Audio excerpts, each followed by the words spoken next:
આપણે ચાનું નાસ્તો ચા કાંઈ મળી નથી અને ઓહો બાપા સકડાનો અવાજ તો જોરદાર નો આવે. જો અહીંયા હવે ચા મળી નહીં, હાલો અમને બીજે ક્યાંક પીવા જવું પડશે. આપણે બીજો દિવસ સોમનાથની અંદર થઈ ગયો છે અને ચાલો હજી આપણે દાદાના દર્શન કરવા જવું છે પાછું બીજી વાર. ચાલો મળીએ હવે અત્યારે પાછા સોમનાથની અંદર. આ સોમનાથ મંદિર જે આપણે આવ્યા હતા અંદરિયા વાળું, એ ભારતમાં કેટલા 12 જ્યોતિર્લિંગ આવેલા છે. એમાં સૌથી પહેલાનું જ્યોતિર્લિંગ ને એ આ સોમનાથનું મંદિર છે. સોમનાથ મંદિર ગુજરાત રાજ્યના સૌરાષ્ટ્રના સાગર કાંઠે આવેલું ભવ્ય મંદિર છે. ભગવાન શિવના 12 જ્યોતિર્લિંગમાંનું પ્રથમ જ્યોતિર્લિંગ માનવામાં આવે. અહીંયા પ્રથમ જ્યોતિર્લિંગ અહીંયા સોમનાથમાં છે. સોમનાથનો ઉલ્લેખ ઋગ્વેદમાં પણ થયો. ઋગ્વેદ 4 વેદ આવે ને એમાં એક ઋગ્વેદ આવે. દંત કથા અનુસાર સોમ એટલે કે ચંદ્ર, ભગવાને સોનાનું, રાવણનું. સોમ એટલે ચંદ્ર, ભગવાને સોનાનું અને રાવણે ચાંદીનું અને શ્રી કૃષ્ણે ચંદનના લાકડાનું મંદિર બનાવ્યું. ઈસ 1025ની સાલમાં મોહમ્મદ ગઝનીએ પ્રભાસનો મજબૂત કિલ્લો હિન્દુઓ સાથેના 8 દિવસ ચાલેલા લોહિયાળ જંગ પછી તોડ્યો.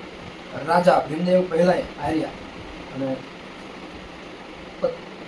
એક્ઝેક્ટ આવી મૂર્તિ છે. જો અહીં કૃષ્ણ ભગવાનના ફોટા છે.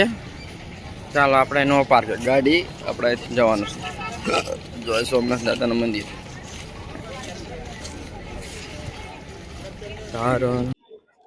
જો સામે સોમનાથ મંદિર આવેલું છે. સોમનાથ મંદિર ગુજરાત રાજ્યમાં સૌરાષ્ટ્ર સાગરકાંઠે આવેલું ભવ્ય ભગવાન શિવના 12 પવિત્રમાંનું પ્રથમ જ્યોતિર્લિંગ છે. જો સામે દેખાય નહીં, જય સોમનાથ દાદા. બસ આપણે જો કબૂતરા ચણ ખાય છે આ બાજુ. જય હાલો અંદર તો આપણે એન્ટર નથી, મોબાઈલ કોઈ એવું પ્રવેશ અંદર નથી, એટલે મોબાઈલ આપણે જમા કરાવવું પડશે, પછી આપણે દર્શન કરવા જઈશું. બધા દર્શન કરીને જાય છે અને આપણે મોબાઈલ પ્રવેશ અંદર એન્ટર છે નહીં, મોબાઈલ એવું કાંઈ, એટલે આપણે મોબાઈલ કાંઈ લઈ જવાનો છે નહીં. દંત કથા અનુસાર સોમ એટલે કે ચંદ્ર ભગવાને સોનાનું મંદિર બનાવ્યું અને રાવણે ચાંદીનું મંદિર બનાવ્યું અને કૃષ્ણે ચંદનના લાકડાનું મંદિર બનાવ્યું. અને ભીમદેવ બીજાએ, સોલંકી વંશનો ભીમદેવ બીજો, એને પથ્થરનું મંદિર બનાવ્યું, નાથ મંદિર. એક દંત કથા અનુસાર સોમ એટલે કે ચંદ્ર ભગવાને સોનાનું મંદિર બનાવ્યું હતું અને રાવણે ચાંદીનું મંદિર બંધાવ્યું હતું અને શ્રી કૃષ્ણે ચંદનના લાકડાનું મંદિર બંધાવ્યું હતું અને ભીમદેવે લાલ પથ્થરના મંદિર બંધાવ્યું હતું, જે હાલમાં અત્યારે છે. જો આ બધે સોમનાથ મંદિરનું દ્વાર છે. અહીંયા આપણે થેલા ને મોબાઈલ ને એવું જમા કરાવવું પડે. અંદર આપણે મોબાઈલ એલાઉડ નથી, એટલે મોબાઈલ આપણે અંદર લઈ જવાનો નથી, કાયદાનું ઉલ્લંઘન કરવાનું નહીં. જય સોમનાથ મહાદેવ ભણિયા. મધ્યયુગ કાલીન યુગનું સોમનાથ મંદિર 2000 વર્ષ પહેલા અસ્તિત્વમાં આવ્યું. 649 સાલમાં વલ્લભીના વંશના શાસક રાજા મૈત્રક પહેલાએ આ મંદિરનો જીર્ણોદ્ધાર બંધાયો હતો.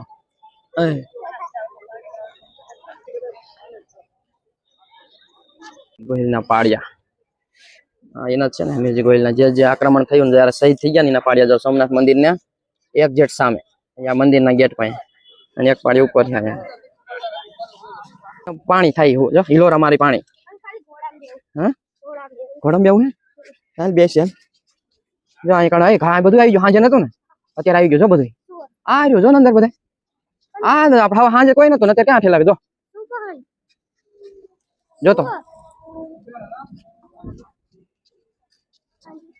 આ બધા જાય. જો તો ખરા બધા ના આમ જો, પણ કેટલું બધું પાણી લો અમારે. જો આમ જો કેવા બધા માણસો. હા જે આપડા વેલા આયા મોડા આયા હતા, એટલે એ નહીં પાણી હાંજે તો વધારે નતું. ઉભો રે રુદ્ર, ઉભો રે. હે રુદ્ર ઉભો કરી જા. એલો મારે પાણી સમજો. આમ જો કેટલા બધા મોજા ઉપર. આમ જો તો ધોરા આ બધા મોજા આવે. આમ જો એકદમ કિનારે. જો તો મજા આવે. જો ભાઈ જોરદાર ના મોજા આવે દરિયા કિનારે. એ ઓલું મોજો આવશે ને તો તને લઈ જાય છે. આમ જો તો કેવું મંદિર નું મળે સાહેબ. હે ટેકડો હોય તો બધું ભરી જાય છે. જો આમ જાય આ રુદ્ર ઓલા મોજા કેટલા બધા જો તો આમ પણેથી હે હા ઓલી બાજુ જો અહીં પર આવે કેટલા બધું અહીંયા હોતન મોજા આવે જો અહીંયા બસ બસ બહુ આગળ નો જાતો જો ડોલ્ફિન માછલી આવી ને તો બટકું ભરીને લઈ જવાની છે તને આમાં દરિયા કિનારા બીજું શું જોવા મળે હે જો મોજા આયા જો આયા એ આયા જાય બધે ફોટા પાડે બધે કા ચડ્યો દરિયો જો એ રુદ્રા એને આ ચડ્યો ને તોફાન ચડ્યો કેવાય દરિયો જો આમ જો ઈલોરા મોજા આવે છે રુદ્રા એટલે એ અહીંયા ઠેર જા મને બીક લાગશે લઈને વયો જાય છે અંદર ઠેર ત્યાંથી નહીં જવાનું આમ દૂર દૂર ઉભું રહેવાય જોઈ આમ દૂર દૂર ઉભું રહેવાય ત્યાંથી નહીં જવાનું જો આ તોફાન ચડ્યો કેવાય દરિયો જો આ મોજા કેવા આવે જો લે ભૂકંપ આવતો ને ગોળા આવે જો આમ કેટલા બધા ઊંડા જોર જોરથી આવે જો જો બધા જો મોજા આવે આ ઝબકાની બધા મોજા હે એ ઉભો રે ત્યાં આમ હાલ ને હાલ મળે વી આયા દોડ હાલ મળે પાડી દીશે જો આમ ધૂળ કેટલી ઉડે જો આમ દરિયાનો જો દરિયા કેટલા બધા ભૂંગળા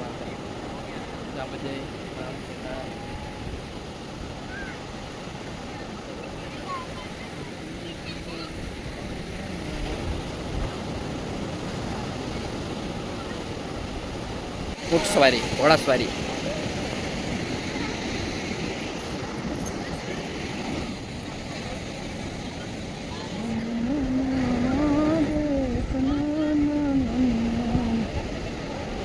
મંદિર ગુજરાત રાજ્યના સૌરાષ્ટ્રના સાગર કાંઠે આવેલું છે જે ભગવાન શિવના 12 જ્યોતિર્લિંગ છે જો પાછળ દેખાય ને એ સોમનાથ દાદાનું મંદિર છે અને 12 જ્યોતિર્લિંગમાં ભારતની અંદર 12 જ્યોતિર્લિંગ આવેલા એમાં પ્રથમ જ્યોતિર્લિંગ આ સોમનાથનું મંદિર છે તે આપણે જો દરિયા કિનારે ઊભા છીએ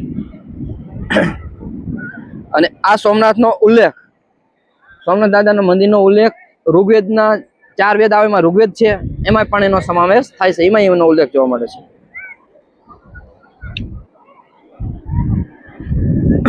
દંતકથા અનુસાર સોમ એટલે કે ચંદ્ર ભગવાને સોનાનું મંદિર બનાવ્યું હતું અને રાવણે ચાંદીનું મંદિર બનાવ્યું હતું અને કૃષ્ણ ભગવાને ચંદ્રના લાકડાનું મંદિર બનાવ્યું હતું અને ભીમદેવને બીજાએ એને પથ્થરના મંદિર બનાવ્યું હતું જે હાલમાં અત્યારે છે લાલ પથ્થરના મંદિર બનાવેલું છે જો સામે રહ્યો ને એ સોમનાથ દાદાનું મંદિર છે અને આપણે દરિયા કિનારે ઊભા છીએ અને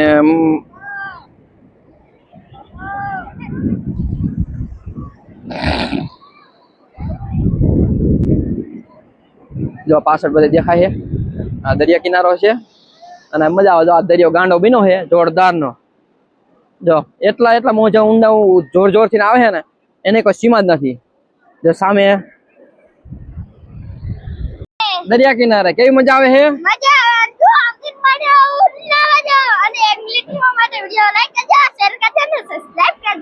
હેરણ સિંઘા વાગે સુતા જાગે કાયર ભાગે કામ પડે એ ધક ધક ધરતી ધારા ફરવી વિના કે ધરતી ફોજ પડે આ જનની ના જાયા કવિએ ગાયા કોઈ વિરલા રણે ચડે હે જાતે વડવા અવસર વડવા મળદ કસુંબલ રંગ ચડે ભાઈ મળદ કસુંબલ રંગ ચડે બસ હાલે હાલ ફટોફટ દરિયા ઊંડા ગયા ચેડ હમણાં પાણી ગયા ને હિલોરો મોજું આવે ને તો પડ્યા એકદમ એ તું બહુ ઊંડો નો જાતો અંદર ટોણે જાય જો આમ જો એકદમ મજા આવી જાય હાલો આપણે જવાનું છે સાસણગીરમાં અમારા વિડીયોને લાઈક કરજો શેર કરજો અને સબસ્ક્રાઇબ કરજો ચાલો મળીએ હવે સાસણગીરમાં જય માતાજી ને જય શ્રી કૃષ્ણ હાલો ચલો જય એવો મારો માયાડુ મલક જોવાયા ઢેલડી શેડો ઢળકતો મેલ હાલ હાલો હવે મજા આવી જાય એવું જો આમ ઊંટ સવારી કરે બધા જો આ બાજુ છે જો ઊંટ બેઠા હે ને વગર તો આવડે તે કપડા બધા પહેર્યા છે ને હે કપડા બધા પહેર્યા છે